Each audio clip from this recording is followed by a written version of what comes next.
Be grateful to Allah. What are you complaining about?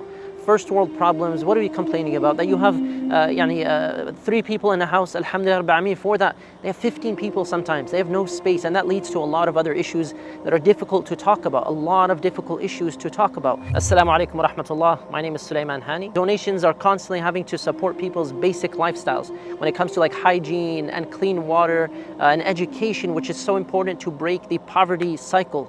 You think about the caravans. Caravans, basically a small trailer of 15 to 20 family members. No space at all, boys and girls, men and women. And so when you think about this situation and your own situation around the world, may Allah make it easy for all of our brothers and sisters. Of course, the first thing that comes to mind for many people is gratitude. Be grateful to Allah. What are you complaining about? First world problems, what are we complaining about? That you have 3 people in a house, alhamdulillah rabbil alameen. For that, they have 15 people sometimes. They have no space, and that leads to a lot of other issues that are difficult to talk about. A lot of difficult issues to talk about. And so these caravans, as an example, they're approximately, I think, $4,000 through Helping Hands efforts, alhamdulillah rabbil alameen.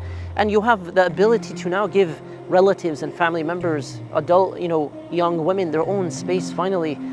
So that there's some protection, there's some privacy, there's the ability for people to live basic, decent lives, things that we take for granted around the world.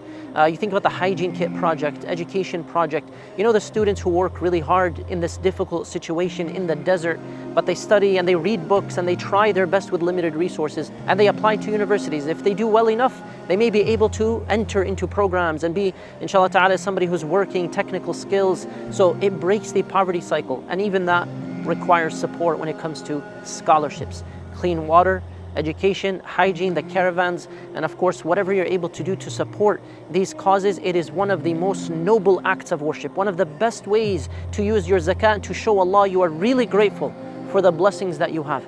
Dua every single day, no matter your situation financially, for your brothers and sisters. Number 2 is empowerment by raising awareness.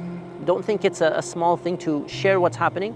And number 3 is your charitable contributions. May Allah subhanahu wa ta'ala accept from all of us, make us grateful and bring down His relief for our brothers and sisters. Allah subhanahu wa ta'ala is going to be in your aid. Wallahu fi auni al-abd, ma kana al-abdu fi auni akhi. As long as you are in the aid of your brother and your sister, you are working towards the barakah and divine blessing of Allah subhanahu wa ta'ala. Jazakumullah khair.